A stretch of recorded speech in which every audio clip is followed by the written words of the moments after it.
Hello, my fellow colleagues. I'm extremely delighted that you've joined me on this journey to learn what to do on your final day. Now, there's over 1.5 hours of content for me to share, but I understand some of you may have very limited time before your exam. After all, I'm assuming you might be taking it tomorrow.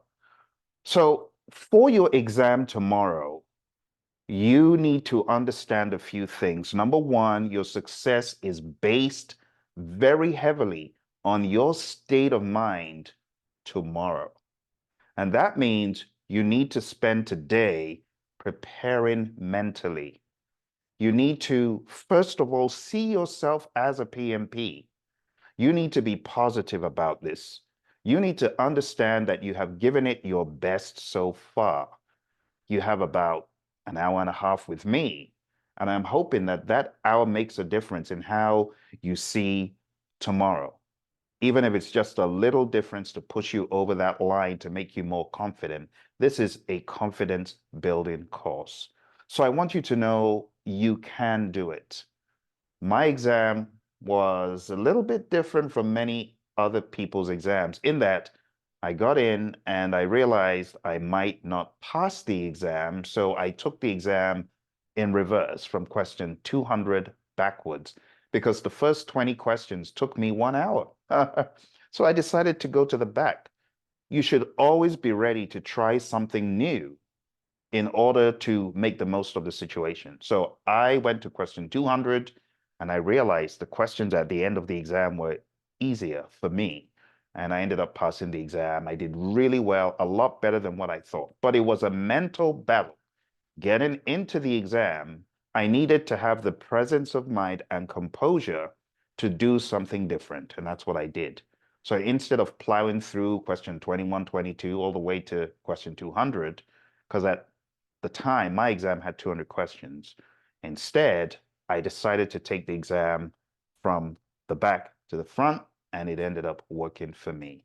So, big rule is have the presence of mind to try something new. Have the presence of mind to be aware of your break time. You're going to have two breaks. You need to call the shots on when you're ready for those breaks by virtue of when you finish the sections. But also be aware that those are scheduled breaks that the PMI puts in there. There's no penalty for you. So if you don't take the breaks, it's kind of like a waste. In my mind, you should train yourself to take breaks, have a mental break, and you'll come back fresher. That's just my opinion. Other people, they prefer not to take breaks. I like taking breaks. I've taken about 6 PMI exams and I've learned breaks help. So the mental space, understand that you can do this. You got this. Have the mental understanding that you are already a PMP in the future. See yourself in the future, right? And then know that you've got breaks. Take breaks and be agile on the exam. Be ready.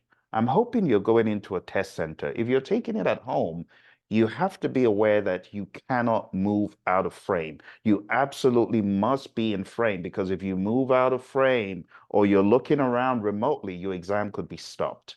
So you need to be aware of this, okay? When you get into your room tomorrow, whether it's a studio, whether it's an office space, whether it's a living room, it has now become Pearson's property. It's now become a different environment and it's become an exam environment, and you need to be aware of that. Now, if you're on site in a Pearson test center, then that pressure is taken away because they can see you on camera, they can see what you're doing, they can see that you're not doing anything bad. Even if you shift in your seat like this in the test center, no one's going to come at you. But if you try that at home, they will. Okay?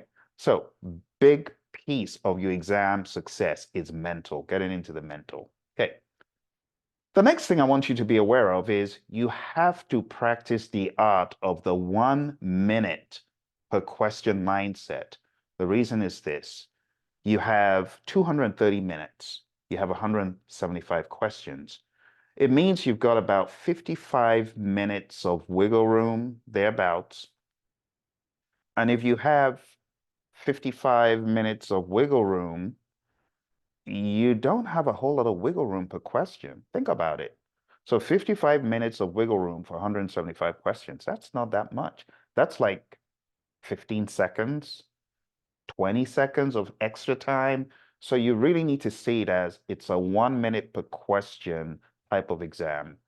Most maximum 1 minute, 15 seconds max. Now, if you're spending 3 minutes, 4 minutes, 5 minutes on a question, you could very quickly run out of time. Now, this is where I would ask the question, could you get any concessions or is it too late?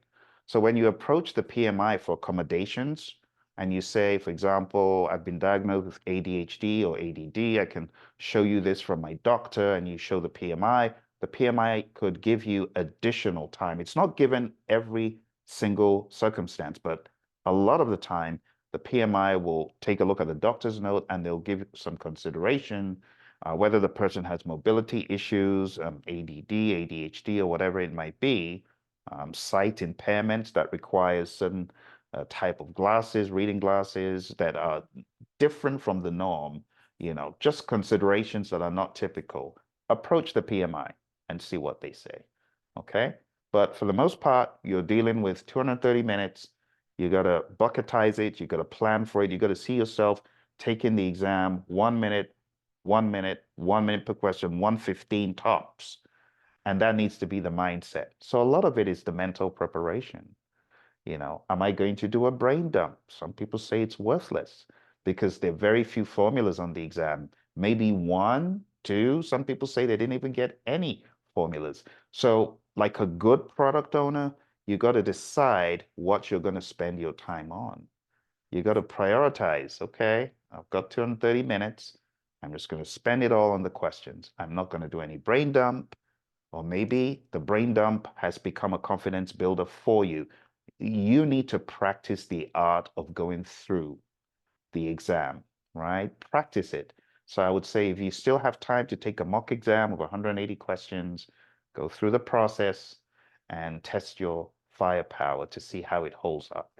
But don't go in there without a plan. Go in with a plan and it's all going to work out. Finally, your strategy across the board on this exam needs to be, have I defined the problem? Have I identified the root cause? If you have defined the problem and you've identified the root cause, then you stand a better chance of success on each question. So really read through the question to really understand what is causing the problem. What is the problem? What is causing it? And then very quickly mentally generate alternatives and choose the best alternative. And you know the best alternative?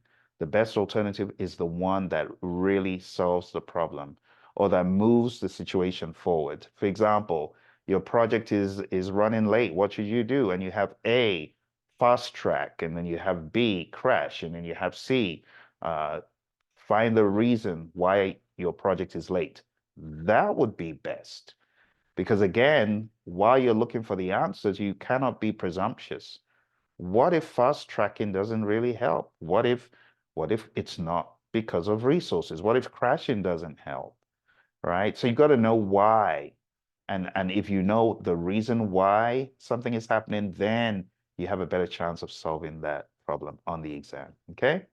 I hope this has given you context. Everything else I'm going to talk about is great, but this is the base. You really need a solid plan. So go in there mentally strong, see yourself as a PMP, know that you can do it, know that you've done everything that you could do, and now this is the icing on the cake in all the other videos, okay? I would encourage you take out a blank piece of paper and have a what, when, where, why, how kind of plan. What am I doing? I'm taking the PMP exam. When is it? Make sure you get your time straight. Know why you're doing it. I'm doing this because I want to move my career forward. Anchor back why you're doing this, and then talk about how you're going to go through the exam, 1 minute per question, or depending on how you have practiced and depending on what you've heard me say. My recommendation is a 1 minute mindset so that you've got some buffer time. I also recommend not changing your options. Go with your gut. Once you lock in, just go with it. Stop second guessing yourself. That would be my honest advice to you. I wish you all the very best. I hope that as you jump into the rest of the curriculum, you'll find it interesting and useful. All right, let's move to the next part. I'll see you there.